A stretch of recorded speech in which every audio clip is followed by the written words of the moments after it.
Big cap, Don Marino, heavy sombrero. He lack knowledge, I bet he a scarecrow. Something deadly a Edo. If it ring, get low, rider, and he go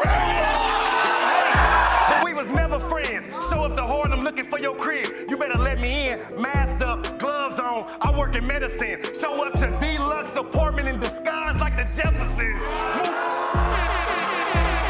Not to get shot with the cannon. I gotta do you, send a shot into you. This is Black Love, Brown Pride. Shaka Zulu meets Montezuma. And will you be?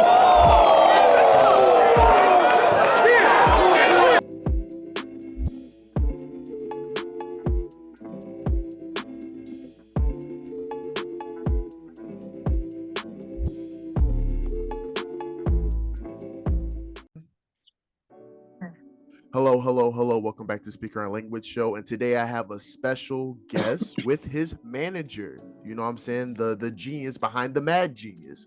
I have News and I have Jaq. How are you two doing? Chilling, man. Good to be here. It's a nice day today. I'm great, man. I'm great. We're happy to be here. First and foremost, I just want to say that in the preparation of doing this interview, right? Because you recently had an interview, and that interview was just like really, really good. And I'm like, well, damn, like he probably took like 80% of my material, because everything that you could touch on, you already touched on. So I'm gonna try to do my best to, jump outside the box in terms of the questions I'm going to ask for this particular interview. First and foremost, your home leagues, because you kind of have a plethora, you know what I'm saying? Like you claim CRS, you know what I'm saying? You claim UBR, iBattle, whatnot. The first question I had in particular, right, as somebody that's battled for about 6 years, 33 battles, can you kind of describe the difference in battling on those particular different platforms? Like, is there a difference for you? Oh yeah, totally, man. Like, it's crazy when you ask that. Like, my mind just goes to all three different places and why they're different in every way. It's probably why I gravitated towards them. You know, they're all clearly very different. They put different people out, but like I've been going to UBR for pretty much since the beginning of when I started this. CRS is the home league. iBattle, eventually I made my way over there. Each one has its own like specific thing that makes me want to go back. Like, you know, UBR, most disrespectful league, you know, in the world is what they like to call themselves. And you feel that like when you go there, from the person you're battling to the crowd don't give a shit. As long as you're doing your thing, you know, they'll care. But if they don't, man, they'll shit on you. And I like that kind of that pressure, you know. And then iBattle is just iBattle. You know, you show up and you get the excitement, you get all the people listening. You know, it's a lot of battlers and writers there, so they're going to be tuned into what you're saying. And when you get a reaction there, it feels a lot more real, just because you know people are hearing it. And then CRS is my home league. You know, and what I love about that one is it's so diverse. You know, you have hip hop heads from 20 years ago to new battlers trying to make the scene what it is. And since it's battle rap, people understand that. So I've always been somebody who gets drawn to like familial aspects of leagues, you know, like CRS and UBR and iBattle and places of those nature. No Coast would be another one too. I've not battled there, but similar idea. Yeah. And I noticed that you've also been on Westworld before, you know what I'm saying? You've been in your past two battles, the Riot, right? With I remember your battle versus K Philosophy on there. But you also been on the past two battles on the Magnitude League. Can you want to touch on that a little bit? Because I feel like those are your newer appearances on newer platforms. Yeah, so I mean, when the Magnitude shit was popping off back in like December, when everyone was like, "Yo, we got to do this," I really didn't want to do it. I don't know. I had other things that other fish I wanted to fry, not necessarily bigger, but something that I don't know. It just felt like direction career-wise, you know. But talked to News about it, and he was like, "Yeah, I suggest you do it." And first round, I got somebody who's not very good, but you know he tries, so it was cool. Yeah, I know that face, man. It's cool. It was a good battle. Like, I guess just learning experience wise, you know, having a crowd that chaotic. I've never been in something like that, so that was cool. And then XP, you know, I battled XP 2 weeks after I battled F.AT.E. And so, like, being in that situation, I feel like the Magnitude tournament just kind of taught me a lot about my limits and what I'm able to handle and what I'm able to do in the ring. Like, from the psychedelic battle where it's just complete chaos, where at the end of the night, no one's paying attention because they're all tired and faded, and you know. And then you have the XP battle where it was later into the night, but more people were kind of attuned, and you know, XP did his thing to where it made it a really good battle. So I learned a lot from being in the tournament. I'm not a big tournament guy though. I need time to write, and I need time to put my heart into like the material. I wanted to ask you, because you've alluded to the fact that like your brother is the one that kind of got you into battle rap to a degree, and he's also kind of got you into hip hop, and you were kind of a late bloomer when it comes to like getting into battle rap, you know, getting into hip hop, because initially your background was more of like a band, you know what I'm saying? You did band for a while, you know what I'm saying? So the rhythmic portion of like your raps, it makes sense because you did band for a long period of time. I remember you saying that like, you know, cadences and rhythm, and trying to do that is in some cases a lot harder than actually battling or whatever. So I wanted to ask you in particular, at what moment did you realize that you really wanted to try battle rap? It was definitely like, shout out my brother M. You know, he was doing it for at least 6, 7, 8 months. You know, I was just going with him to the events. And there was like a moment very specifically where, you know, I was practicing with him and just sparring with him, listening to his raps and kind of getting the feel for it, you know, trying to pretend to be his opponent in the ring right there, like get him comfortable, you know? And it wasn't an argument per se, but it definitely like we were having this back and forth, more of a debate of like, I could do this. And it's like, well then, you know, do it, because it's not as easy as it looked, sort of thing. And, you know, I'm not a critical person, but I definitely just see things how they are, and I try to say it for what it is. So, you know, when I'm sitting there talking to him about it and we're going back and forth about it, he's like, well, why don't you just do it then? So I was like, all right, bet, let me try this real quick. And that was kind of that moment where it started out like pretty much like brotherly competition in a way, you know? Like he pushed me to be like, all right, if you think it's so easy, do it then. Let's see you do it, you know? And it pushed me to want to be like, all right, not prove you wrong, but like, let me prove you right, or let me prove myself right, or something like that. But I do remember that conversation I had with him. And then a couple, maybe like 5 weeks later, that's when I had my first battle. So, you know, and then we went through CRS and FTG at the time. They were doing their thing. So I went through them because he knew them, and basically just tried to get on, you know, and then wrote. I remember you also saying that like the first time you wrote a rap, it was towards your Spanish teacher, if I'm not mistaken. So my question is right, because like again, like you were kind of a late bloomer when it came to hip hop, when it came to battle rap, because a lot of the battlers are from that cloth of like watching, you know, battles back in the day, or being a huge hip hop fan back in the day. And for you, your background in writing comes from being a creative writer, which is something I kind of have expertise in. So you were doing a lot of like you said, you did comic strips before without the panels. You've done you know, stories before. You published a book, even though you said it was through the assistance of, you know, Scholastic at the time period. How does that background of writing kind of influence your way of writing in battle rap, and how did you kind of morph it into the scope of how battle rap usually constructs their material? Interesting. Okay, yeah, I like that question a lot, actually. I don't know. I don't see it like, you know, the books that I made. I was like 7 or 8 years old, so. Yeah.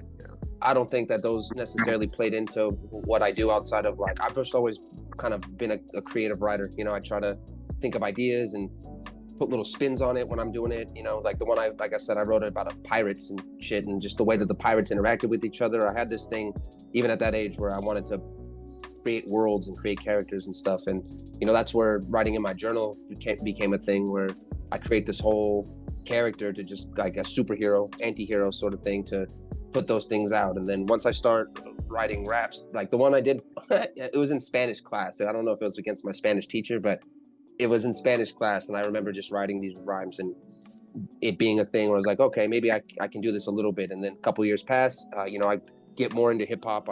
Just certain songs just start speaking to me. And then I'm like, okay, I'm going to start doing this. And when I first started, I was terrible. I had no style. I had no ability to, like, all the creative ability I thought I had a hard time putting it into my writing. So it really didn't become a thing until I made music for like at least 6 or 7 years. And then it started to become this thing where all the creative ideas and all the things that I wanted to talk about and do, I was figuring out how to make them rhyme and, you know, have substance and subject material where I could tell stories. Like that was always my thing. I wanted to tell stories. And, you know, now in battle rap, when I came in, my first battle, you could see it's like I'm trying to tell a story throughout the entirety of the battle. And then now where I'm at, I still try to be direct with my opponents and tell stories about my opponents and make a thing. But I think that's like the biggest takeaway that I've been able to implement with my writing as the years have gone on, is my ability to tell a story about whoever it is I'm battling or whoever it is I'm talking to or what have you, like short story, whatever, I think that's like the biggest thing I've been able to do or take away from, writing all these years and what my style is kind of becoming. Another question I had, because again, because it's a central theme here. Because I feel like the reason why you're so different and you're such an anomaly when it comes to battle rap is that, again, like you didn't start off as like a battle rap fan or somebody that was like into hip hop heavy. You kind of just like swerved your way into a lane, and now you're just picking it up. So a question I have for you in particular, because I remember you saying that like, you didn't really get into like battle rap until like your like mid to late 20s or whatever.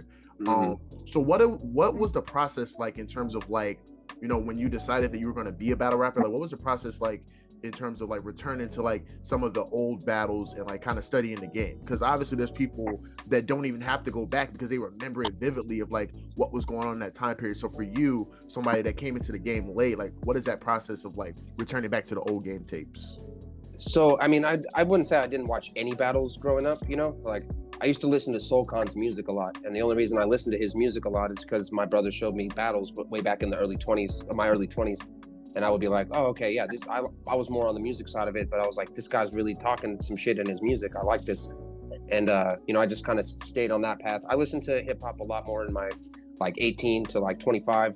And I still listen to hip hop too. And there's a lot of game I still got to take in, but now I'm like living in it. So I can kind of see how it's playing out, how it translates to older times. I can remember, when I was younger and how certain things played out, so I was around for it. But when I really started to jump into it is when I started doing it. Like I did my first battle. I didn't watch a bunch of battles to get prepared or anything. I knew what I saw, I knew what I liked, and I knew what I wanted to do. And, as time has gone on now, those things change, demand changes, ability to write punches and write certain things need to be there. And so I've learned in that way. But so it took a little bit, because then, after battling, I have to go back and watch some of these classic battles, Calico versus Lux, or whatever you want to put in the past, to where it's eras, and I came after a certain era. So after battling for like a year or two, it's like, cool, I'm part of this era. Now I have to go back at least 10 or 12 years and understand some of these eras as they've gone on, like 2014, 2015, I imagine even 2016 were kind of like, they were okay, but they were dry years, so there's certain places I can go back to and be like, okay, what happened here? What was the context behind why this battle happened? So it's a continuous process. People say like, oh, I'm a student of the game, and I really still am, like in a big way. So I'm still learning a lot of shit from any league, any place. It's all still there. A lot of things I got to soak up.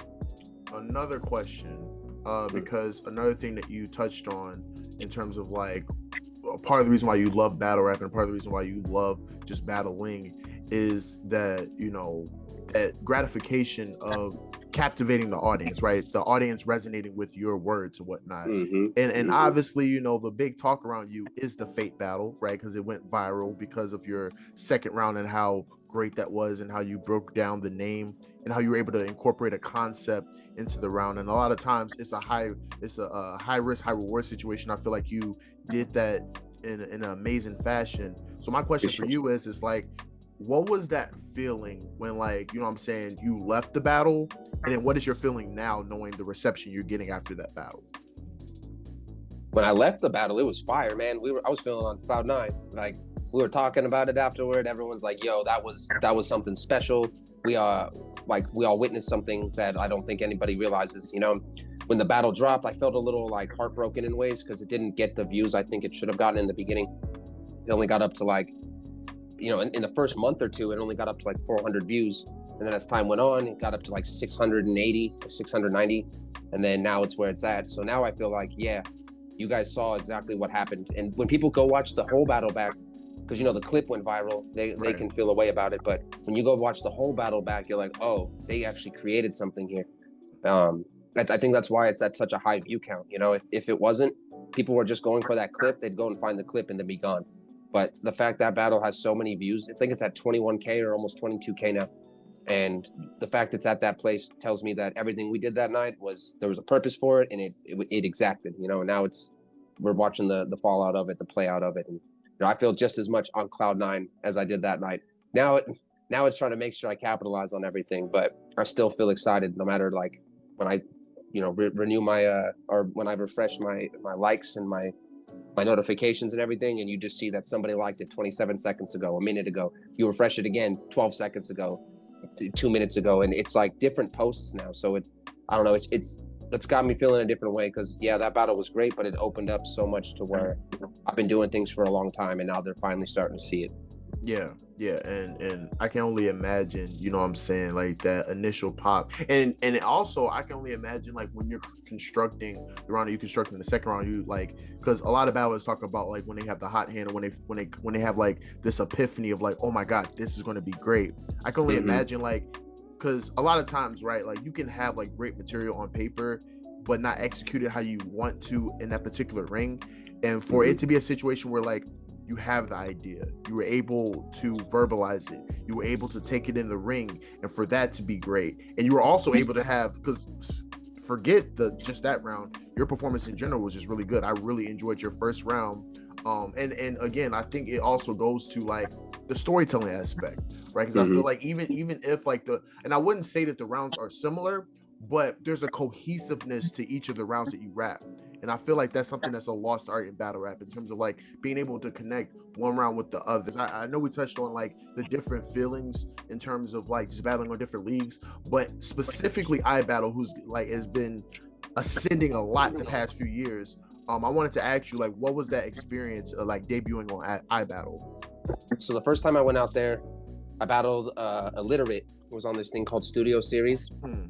And I want to get that one up to 1,000, just because it's a good battle. It's a kind of an underground battle in ways where it's two MCs fighting for a spot to get to like the next level in that way, you know, especially on iBattle.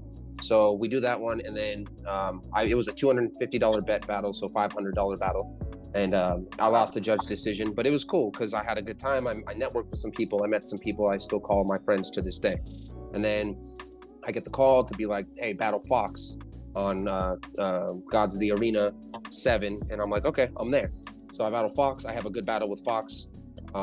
You know, up until I forget who it was that night that got performance of the night, but up until that point, I had performance of the night. So going across country, making it a thing where it's like, cool, I'm establishing something here, felt good. And then the Cool People's battle happened, and that trip was kind of just a mess in general for me. Not any fault on iBattle or anybody like that. Just I didn't plan it out well, so it ended up being just kind of a tough it out as much as you can kind of trip. You know, I ended up having to walk around the city with my bags, and like last minute scuffling for a place to stay for those nights. I ended up sleeping in the airport for like 18 hours the next day after the battle. So walking into that battle, you know, I showed up with my luggage. You know, I was able to change. I probably smelled like shit because I was just walking around sweating. It was humid as fuck. But you know, I go in there, and one of my biggest things whenever I'm anywhere is maintain the professionalism in a way where I'm not about to let this like all go to waste. You know, and I've been walking around sweating my ass off, tired in this city that I don't even know. You know, trying to get to this battle, and I get there and I make it happen, and it looks good on camera from my perspective when you consider all that. So I'm trying to go back just to have a good showing in a card in a place where I make some noise, make some excitement happen. But you know, just to make up for that last I wouldn't even say performance, just that last experience. You know, so it was good. It's always a good time there. Just, you know, things didn't go exactly as planned, I think. Yeah, and I think that's a lot of things we don't consider as fans and media, is that like we only see what you bring to the stage, but we don't see the preparation process. We don't see the stuff that goes into that, the business side of it. You know what I'm saying? So I can only imagine, because I was stressed out when I had to stay at the airport for 12. I can only imagine staying at the airport for 18 hours, then having to be in war mode and remember my material, and then go on that stage and perform to the highest capacity. So Major kudos for that. Another question, right? Because you know you wave the West Coast flag like proudly, you know what I'm saying? I feel like, you know what I'm saying, you rep you know, you call it the Dino, you know what I'm saying? Mm-hmm. So you rep the Dino. you rep it to the fullest. A question that I have, because one of the interesting things that you said was that you felt like Rum Nitty is one of the best writers, if not the best writers of today's generation in battle rap. The question I have for you is, what is your West Coast battle rap Mount Rushmore? Like, if you had to pick 4 people to say like these are the people that carved in like the legacy of West Coast battle rap, which 4 people are you using? West Coast for sure. All right, I'll keep it to that one then. Clearly Rum Nitty, and as of late, even though it's not my lane, Geechee has definitely carved an entire lane out for people to be in battle rap. So I think without question, he's got to be up there. Disaster for sure, and it can go anywhere between Ilmac or Thesaurus or Pass or Madflex. It could be any one of those guys. I'm trying to think West Coast that I might be forgetting. That's really big names. Daylight, clearly. I wouldn't even say that's an honorable mention. Like, if you want to put it that way, I guess it would just be Diz and Daylight and Geechee and Nitty. Yeah, I think a lot of people, I think a lot of people realized around like 2019, right? Because I feel like 2019, or when, because it's weird, because I feel like, okay, there was a surge of the West Coast, right? Obviously, you had back in the day with Ilmac and Thesaurus, right? And you had Disaster when he was doing his thing on Grind Time, and you had Pass and whatnot. But then you have like kind of this like second wave where you had Danny doing his thing, kicking up dust or whatever, and then you had Nitty, and then you had Geechee, and then before you know it, B-Dye came on the scene, and then before you know it, come like 2018, 2019, right? The West Coast is like in a full abundance, you know what I'm saying? And I feel like, you know, it's a testament to just how like regions in battle rap actually, you know, I think energizes the sport. I think that if you don't have like those particular regions, whether it was the Midwest movement, whether it's like the DMV now, the DMV movement now, whether it's, you know what I'm saying, the West Coast, like you don't really get that breath of fresh air, and you don't really get like originality or different types of styles. And I feel like what made battle rap beautiful, especially now, I feel like we're a lot more diverse than we were back in the day. Like a lot of people were just, I'm not gonna say formulaic, but like there was a formula into which you battle. And I feel like the infusion of like regions have kind of helped in terms of like making that diversity a little bit more glaring in today's climate. So that's why I wanted to touch on that a little bit, because I do feel like the West Coast contributions deserve that credit and deserve that merit, just because of like that region in general is just diversified battle rap in general. Yeah, for sure. And I mean, like, you know, it's a thing over here in the West. I imagine there's some place in the East where they talk about this too, but they'll say West runs battle rap right now. And then they'll also say the West is dead, battle rap is dead. And I'm like, all right, I don't know though, man. We got a lot of people right now that are really uplifting not only the region, but like battle rap as a whole. You know, like first person that comes to mind for me is Next, Young Grizz. These kinds of people, they're like, they don't got to be out there making the biggest waves, but they're setting the precedent of what it means to represent this coast and be like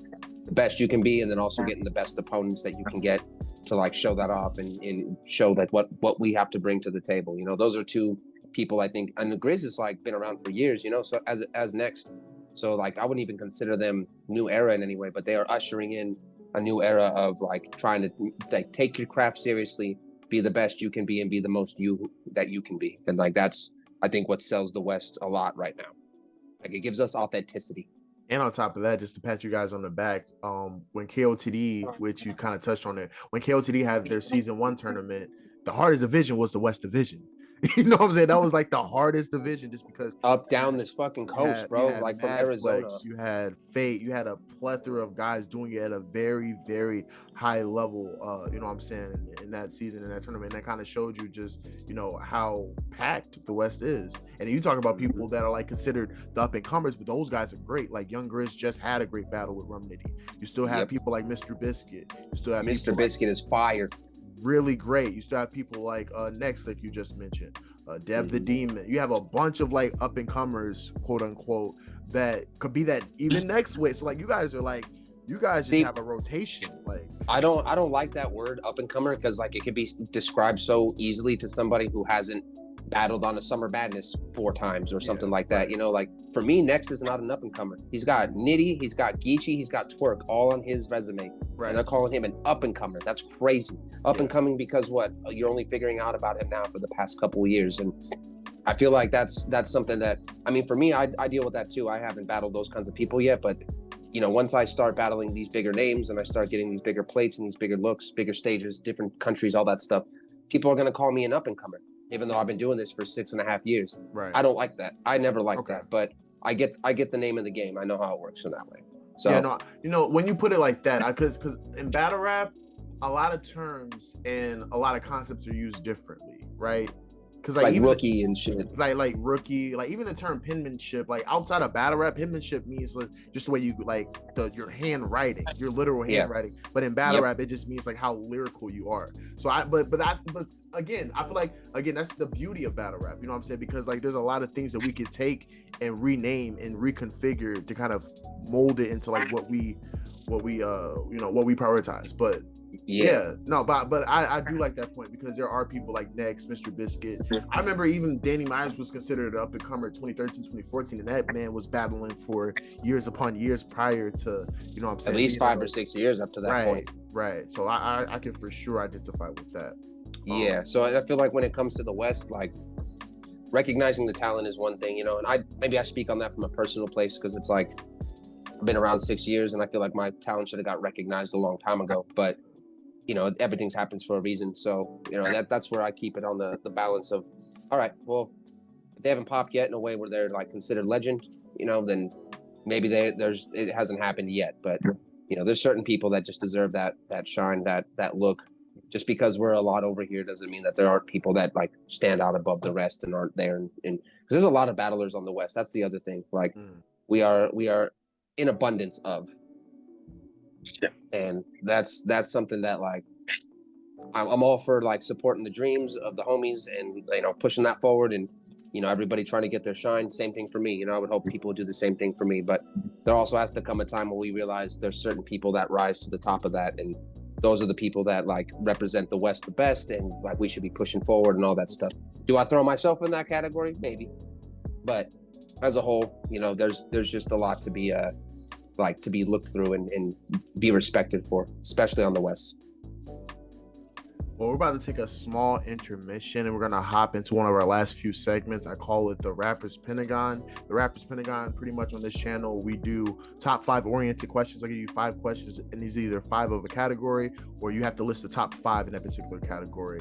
I'm about to do a small brief intermission just to kind of touch on your highlights of the great moments that you've already created, you know what I'm saying? Just so they can kind of get a gist of like the type of rapper and writer that we're talking about. So watch this clip really quick and we'll be right back. With nowhere left to go from here, but have an attitude or act a fool, I'll have this tool rolling over stairs.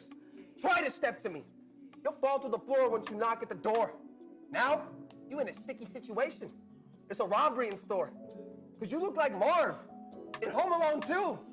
It's why you already lost in New York.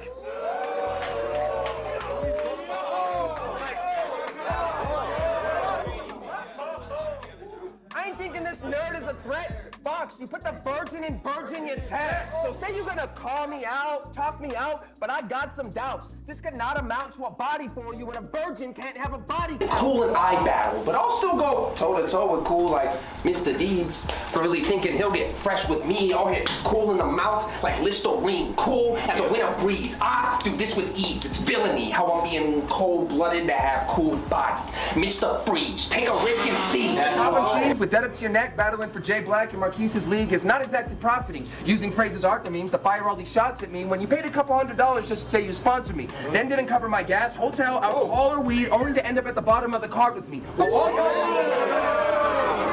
Seriously, theories though, it won't be tough to debunk this. For now, I'm talking Pizzagate and Wayfarer. Nothing but young flips. Like, what? No. I don't know why I'm battling Cam. I'll make an example of fam. After the fact, he'll need more than a Xanax for Hispanic attacks. Hispanic attacks? I'ma plant your grave. Character assassinate the Manchurian candidate. This is homegrown. That's crazy. That's crazy. Character assassinate the Manchurian candidate. This is homegrown, talent age the natural way. You in the house, I'm outside, like organic strains arose from the concrete, cementing a legacy no matter how. What? Yeah. Nerd with some style. Probably bullied in high school. You play video games and wear glasses, a proverbial child. If I don't believe what F.A.T.E has to say, he'll be like, you're in denial. But I can't quote a verse from Jay I've heard in a while. That's why you can go crazy, talk like preachers, think your words are the Bible, but what's a God to a non-believer? There's no church in the wild. Say conversations and obligation when it's the only reason this battle took place. So I'll go to hell, because that's a shot below the belt I'll be damned if I waste. Oh my God. I understand all the hate, can't imagine the pain, but you could have got shot in the head, Billy. Get that through your brain. With all this been said, I'd like to call you a friend, and I'm glad you're okay. But the fact it remains, at 38, you act in your shoe size, Billy. Start acting your age.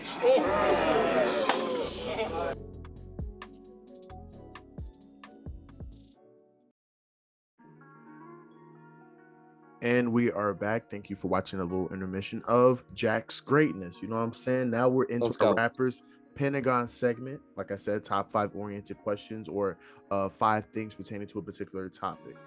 So the first question, because you consider yourself a pen, and I always like to gain insight from the battlers when it comes to these type of conversations. Name your top 5 pens in battle rap. For sure, Nitty. I mean, I battled F.A.T.E, and I would consider him a top-tier pen, just how he writes, the way he puts things together. Always curious how people's minds work, you know? F.A.T.E and Nitty. I mean, Twerk is, this goes back to my Mount Rushmore still, but, like, Twerk is definitely, like, a performance, electric kind of guy, you know? Yeah. But I think people sleep on the pen in that. I don't think people sleep on the pen necessarily, but the way he sells it is so crazy that like people don't realize like how well he's actually writing and rapping. It's like, it's crazy. So like Twerk, F.A.T.E and Nitty are all up there. In battle rap as a whole, shit. All right. Shuffle T, are you? Oh hell yeah. His recent performance against Shotty Ward was amazing. The HR grave. Oh, the Shotty's graveyard shit, man. Crazy. Dude, it was. Yeah. That's genius. That's genius. Right. Like only a genius could write that in my perspective. To go and perform it the way he does it takes like the other elements, but to write that is like that's something special, and he's always done that. He's got that ability, you know. I'll give an honorary mention to say Pat Stay just because of how he wrote and stuff, you know, long live. And he, you know, he definitely had an influence on the way I wrote, but even when you go back and watch his shit, the way he wrote it, it's just so simple. It's so effective. Like one could say that he's really trying, while others could say he's not. I don't know. But for me, that's like the honorable mention for sure. But if we're going at least alive today, then yeah, Nitty, Twerk, F.A.T.E, Shuffle T, and shit, it could be a toss-up between it because I like certain people. Like I like Rock, you know. Rock goes crazy. His gun bars are amazing. Like he says the simple shit that for me, I'm like, man, why did nobody think of that? You know, and the way he rhymes is so crazy. I like people like who would I give him my? I like people like Dunch or XQZ, even though they're not up on that crazy level. But the way said you're gonna have to see Dunch before it's all said and done. I remember that. Hey man, like that's a idols become your rival sort of thing. Like that's you know, writing wise, definitely. Oh, here, I'll give it to you. So Nitty, F.A.T.E, Twerk, Shuffle T, and Frack. Frack is one of the craziest writers today, and I just mean it from like a completely just out the box, unorthodox. You don't know what he's gonna say, how he's gonna say it.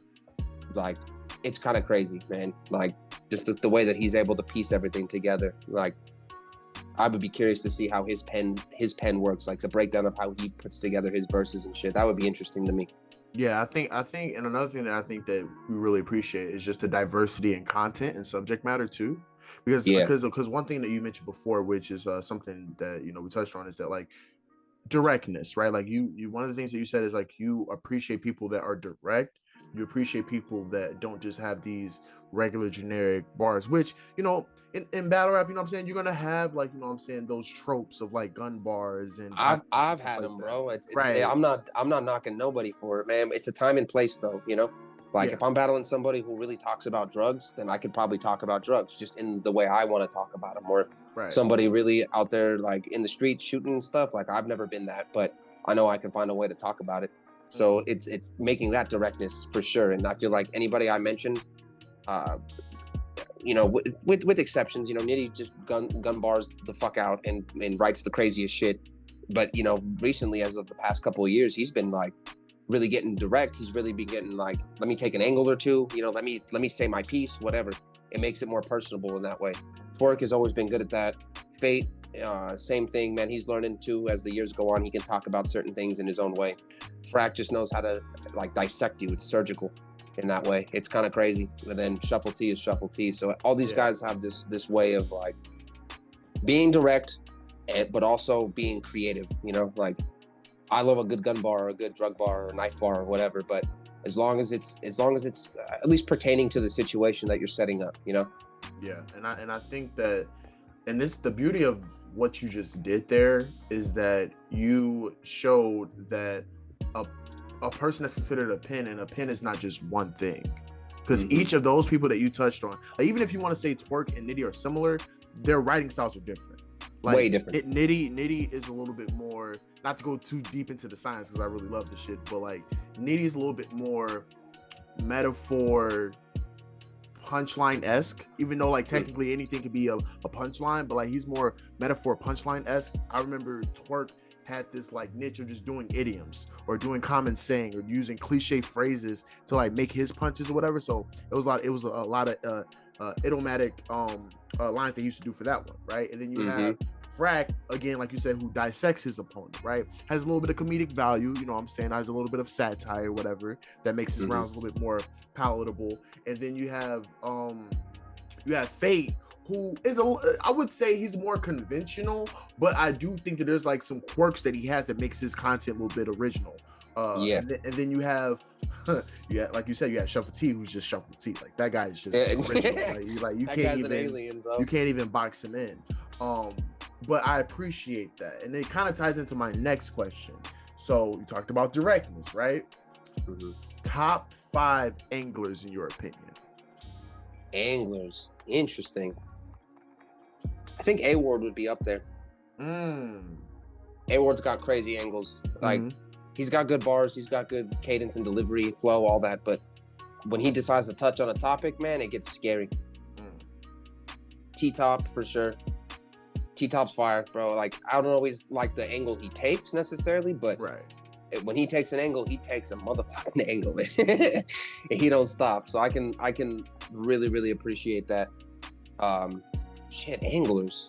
Who are some other anglers? Frack would have to be up there too, because he knows how to angle. Like angles, just we're talking angle gods, man. He's up. Him versus Geechee on Who's the Nicest when they did that compliment battle.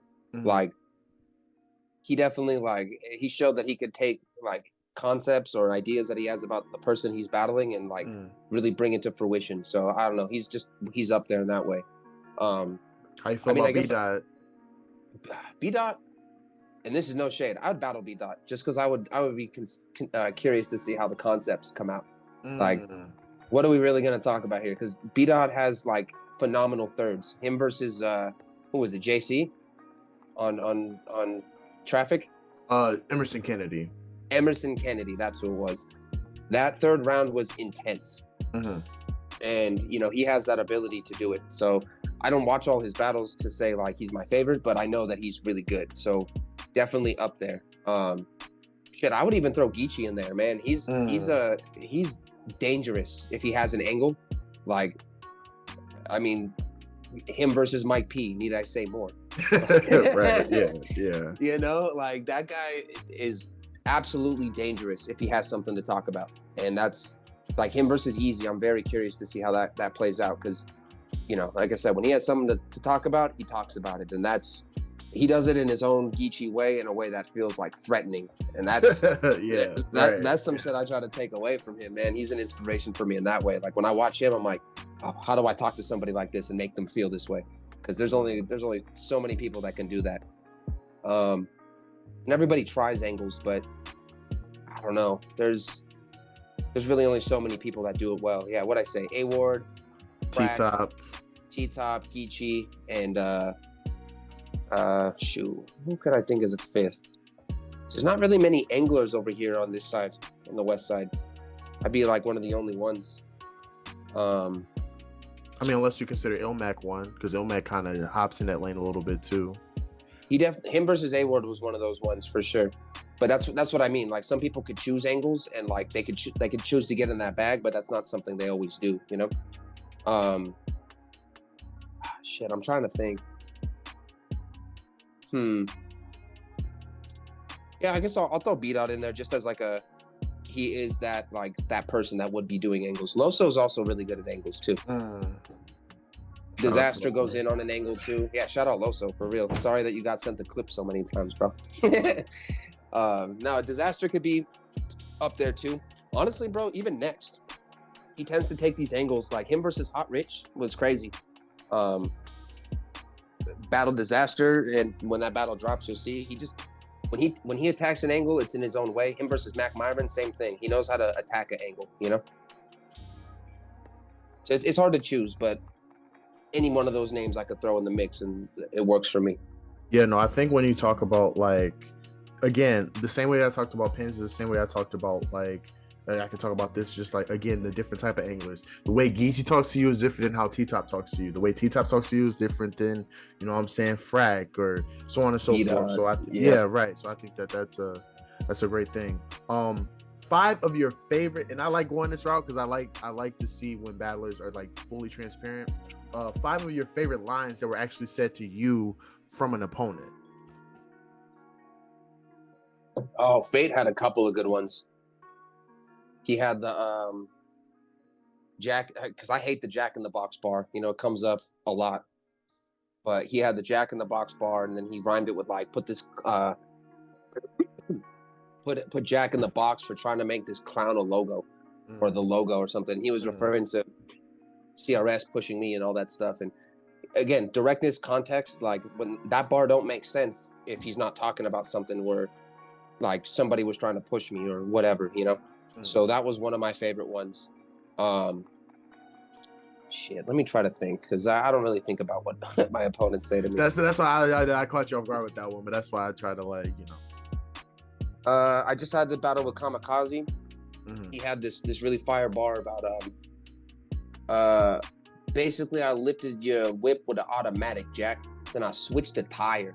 And the way that he like led up into that was basically like, I shot you and your bitch. I hit the driver, like and like took like you know, changed his clothes, all that shit, got his tire changed, and it just the way it set it up, it was very imagery fulfilled. Shoot, all right, so that's 2. I'm trying to think, who's something. Let me look at my shit real quick, just so I can get an idea of who said what to me, because I could probably tell you. Let's see. F.AT.E definitely had some of the better ones for me. XP, that one just dropped. That one kind of went off. All right, here's like a kind of an oddball one. Not that he did anything crazy, but when I battled Psychedelic, he had the hit the road Jaq part, and that was like, I wish he would have done more with it, because that was like really something. Yeah. You know, like it could have been something at least, but that was cool to be a part of that. The whole room singing with them and everything. It's like, all right, that's cool. You did it the right way. If anything, you played it on the piano and that kind of stuff. But it wasn't like a crazy hard hitting bar. Right. It was a moment though. Yeah, exactly. It was a moment that I was glad to be a part of. Madman Leak actually had this really dope Cracker Jaq take me out to the ball game. And yeah, so that was one of those ones that I was like, fire. I've never heard no one say that. Right. It set the room off. It was unique. I don't know. I fucks with that one a lot. That one was one of my favorite ones that's ever been said to me, for sure. Yeah, no, shout out Leak, bro. That guy's fire. I don't know, man. There's a lot of things that happen when I battled Drix. Me and Drix really went at it. He had a lot of jack flips. He had a lot of like, we were talking to each other's souls in a way where it's like, he knows that I'm, we're talking background shit. He talks about pyramids and old tribes and stuff like that. So when he's relating it to me in that way, he had this honey jack bar that it worked really well when he was relating it to like me and like my people. So that one worked out really well. But you could choose any one of these. QP, fucked my name up crazy. Benji Reckless had this really dope. I battled him a couple years ago, like 5 years ago actually now. He had this really whipping on Jesus like a cat of nine tails or something like that. And I go by the hippie Jesus thing. So he just really like, he had the bars for that. So I can go battle by battle and probably choose things here or there. But, weirdly enough, I don't get as many name flips as one would think. Mm-hmm. Now we're on to like the second to last question. Mm-hmm. You called yourself, or you said that you compare yourself to, and you're talking to a wrestling fan here. You said you compare your style to Jeff Hardy. Jeff Hardy, let's go. Again, as a wrestling fan specifically, because I'm biased, I'm saying I grew up in the Ruthless Aggression era. Depending on who you ask, Attitude Era is better, the Golden Era is better, yada yada yada. But for me, the same way I love battle rap now is how I used to love wrestling when I was a kid. So the question I have for you is that I wanted you to name your top 5 favorite wrestlers. All right, bet I already know this one. What was it? It was Jeff Hardy, it was Kurt Angle, and it was Mankind. That's 3. Those are my 3. Right. If I were to throw any 2 in there, just to because like I want to say I started watching around the Attitude Era, right? NWO, DX Generation, all that stuff. 97, 98. Yeah, exactly. And I started getting into it then, and for a long time it was like Stone Cold and The Rock, because that was that whole thing that they were building up. Yeah. But I realized that's why Jeff Hardy's my favorite. Not only is he resilient, he's extreme, and he's willing to take it there. Yeah. And another person I had in my mind, maybe that's why I love Mankind too. Kurt Angle to that extent, because he'll go through with a broken foot and still keep fighting and win the match. Shane McMahon is another one. Shane McMahon is crazy. He's a risk taker. Yeah, he's a risk taker, and he's not even like a real wrestler, if you will. But like the stunts that he takes with, what I'm saying, like I ain't gonna lie, if Vince is my dad, I'm not jumping off no scaffold. Like yeah, straight up, bro. Let me just jump off the entrance real quick. Like, that's crazy, right? Yeah, craziest motherfucker, man. And I swear, I think him and Jeff wrestled at least once, or at least in like a TLC or something. But the extremity to which they go to is it's unmatched, between both of them. I remember I used to have WWF No Mercy on my N64, and I would always play as Kurt Angle, Shane McMahon, or Jeff Hardy, just because Shane McMahon would have that just like and he would just run back and forth. I don't know, he was agile, he was crazy, bro. So Shane McMahon will be a number 4 for sure. Undertaker, maybe. I used to really like Triple H a lot, and I don't know why. The cerebral assassin, Yeah, like he was just technical. Chris Benoit, we don't got to get into that, but he was another person for sure. Eddie Guerrero. Like there was just certain people I took to. Rey Mysterio was another one. I actually bought his mask. So every person, every kid bought his mask at least once. Like at least. Dude, I might have had 2 if I remember correctly. But I feel like I tend to gravitate towards the ones who are like the high flyers, the risk takers, the ones that put it all out there. Yeah.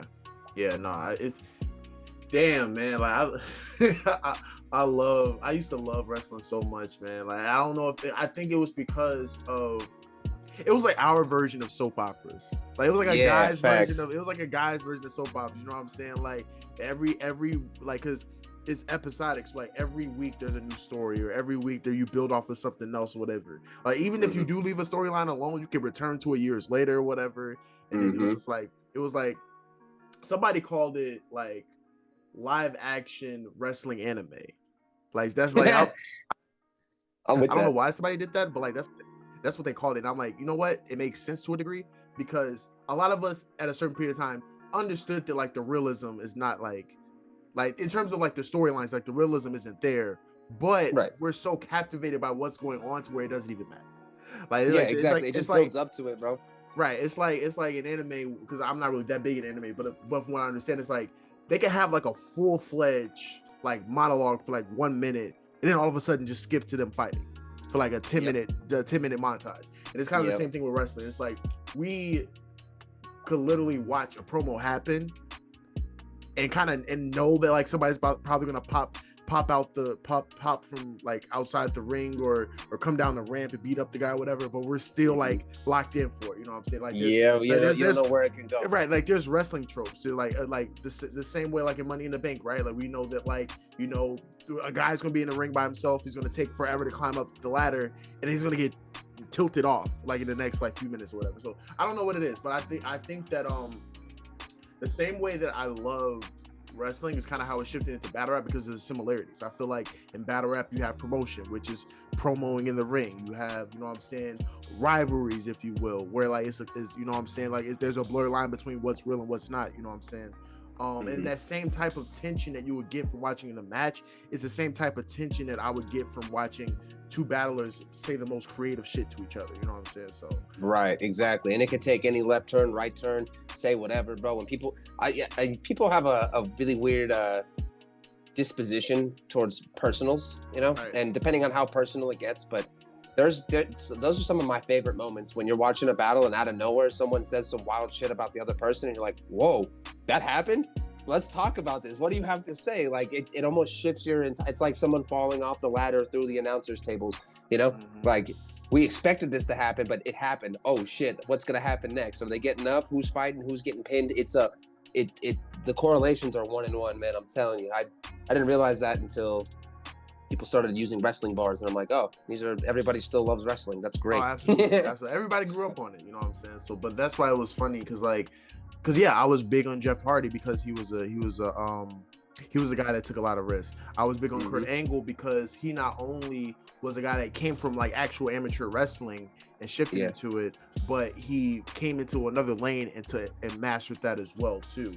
And another person for me in particular, like I was just very big on Shawn Michaels, because Shawn Michaels was a guy that was also a high flyer, but he was charismatic, right? He also straight up. I just watched Jeff Hardy versus Shawn Michaels like maybe a month or two ago. I didn't know that match took place, and I watched it. It was like a 40-minute match, and just the amount of high flyingness, the carnage, bro. Like they had ladders and tables and chairs out without it being a TLC match, right? And like that's one thing that they were comparing him to, because you know JR is still doing the announcing and stuff, so he's comparing the styles. And I never really looked at Shawn Michaels like a resilient risk taker, you know, which is essentially what Jeff Hardy is. So it was almost like a passing of the torch match.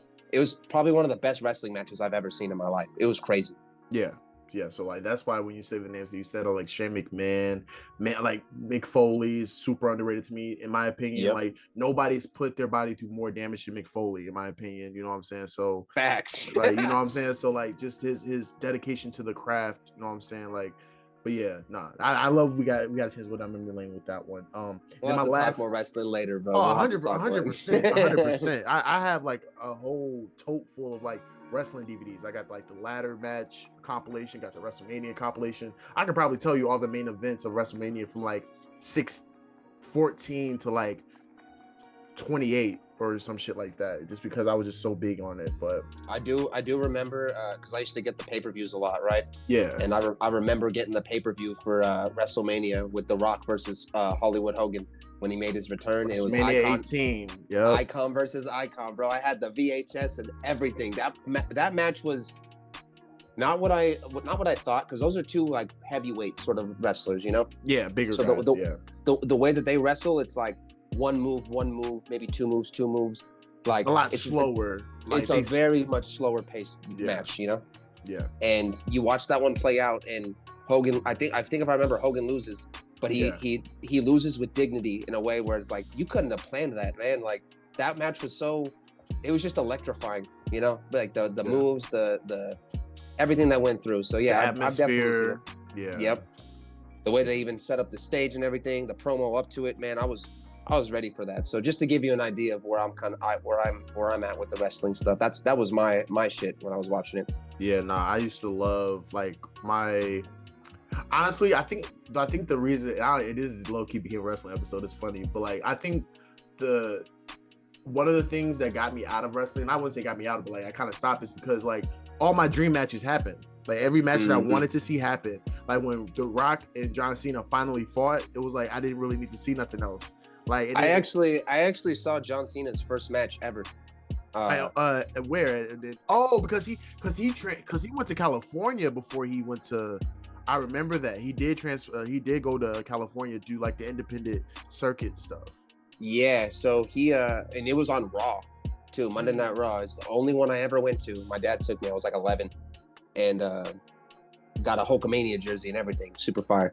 And you know, I don't. Have you ever been to a wrestling event or no? I went to a local one before. Yeah. All right, for sure. So how the WWE works their stuff out is they'll have like the main matches that they show on prime television. And they have the dark matches that don't get during the commercial breaks. Yeah. And John Cena was a commercial break fucking match. He came out, bro, like he didn't even look how he looked, man. He did the whole like this thing. He was just not John Cena. So like to see him where he's at now is crazy to me because I know I saw his first match ever. So like, it was against nobody too. Yeah, that's usually how it goes. Straight up, man. It's an interesting kind of thing to see how it's translated throughout the years, you know? Yeah. And yeah, for me, same thing, man. Like, I can't even tell you. I want to say it was the end of high school where I kind of just fell out and stopped watching it, you know? Other things, other priorities, but right. I want to say, I can't remember what was the last match I really watched or like storyline that I was really participating in and being like, yeah, I got to see this. Because yeah, at that point, it's like I've already seen Undertaker and Kane go off on each other. Like when Kane lost his mask, that was like the biggest thing for me, man. It's like 6, 7, 8 years of him with a mask, and all of a sudden he doesn't have one, and now they've reinvented his entire personality. It just, for me, I didn't say it pushed me away, but I was like, oh, okay, now I don't want to.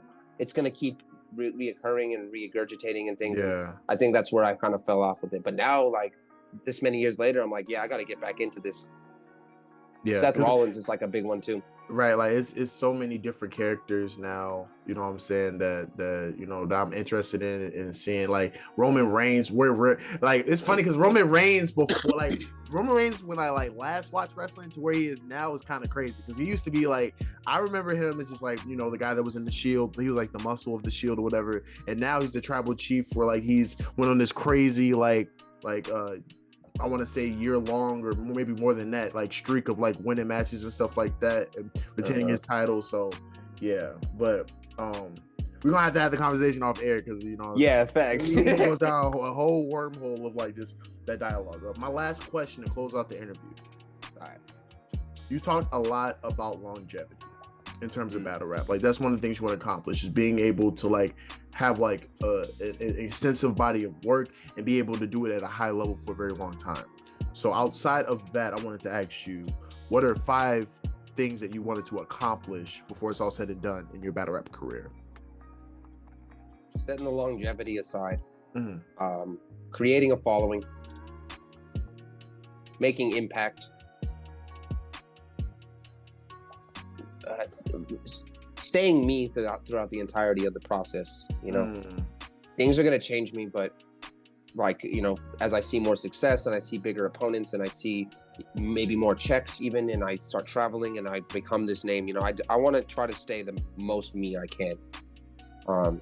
You know, you got to move differently every single time that happens, but like, you know, take into account where you're at, your position, all that stuff, and not necessarily move the same exact way that you did when you first started. I want to make it beyond battle rap for sure. I think, and this is no shade to any battle rapper, right? Because I think I was in the same exact place, and I still kind of am. But with all this stuff happening, I realized that I've broken the barrier beyond battle rap, and it shows me that I have like talent and abilities to take me beyond battle rap. Battle rap is something I'll never forget where I came from. Right. It gave me the leverage, it gave me the look, it gave me the ability to go out there and express myself. Because, you know, imagine this clip never happens. You know, I'm still just Jaq. And that's, like, going forward, that's kind of what I want that to remain, you know? And then make some fucking music or something, man. Yeah. Get back to that, you know, like again, I was in band for a long time. Like music was a big passion of mine at the very beginning of my life, and still is, you know. I listen to a lot of different type of music, from hip hop to drum and bass to alternative rock, you know, it pop music, it's all there for me. It all inspires me in some way. So yeah, to make some music, leave a legacy, you know, impact and longevity go in with that. Like, you make an impact, you leave a legacy, you inspire some people. But when all is said and done, man, I hope that I could have this extensive body of work, show that I did it, you know, maybe make some dollars off of it, move on to bigger things, and pass it on to the next person who thinks that they can do it too. That's really, like, at this point, all I'm doing. I never considered myself like a beacon of like inspiration or hope or anything like that. But, you know, if I could be that, then I'll be that. Right. So that's really all I want at the end of this, and then to still be me. Yeah. No, that's like you have your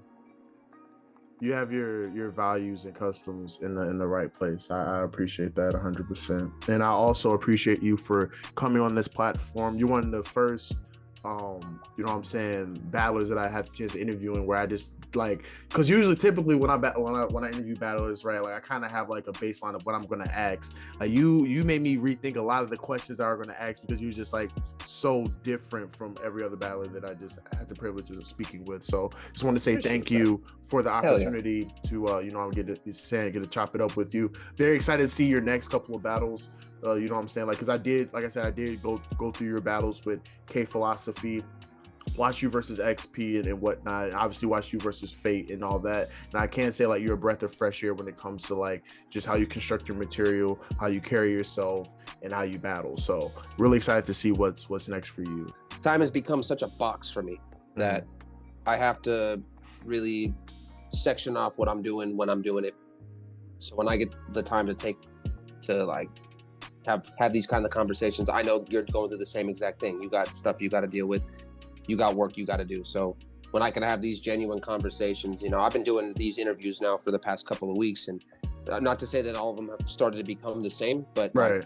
I appreciate that every single person I'm talking to is deciding to not make it the same. You know, I was on one with No Studio in a couple weeks ago. Yeah. Killer B, Bumpy Bars, all that stuff, and now with you, and to the point where you guys are all making it to where you're looking at it from all different angles, and it makes it fleshes me out as a person. You know, it doesn't make me just look like the stereotypical mechanical battle rapper that does this because he wants to get paid and go out there and be something that he's not. You know, getting paid would be great for sure. I'm not bad at that, but at the end of the day, man, I love this culture. I love giving back to it. I love the people that are involved with it, and like I want to be able to transfer that energy, you know, beyond what I'm doing.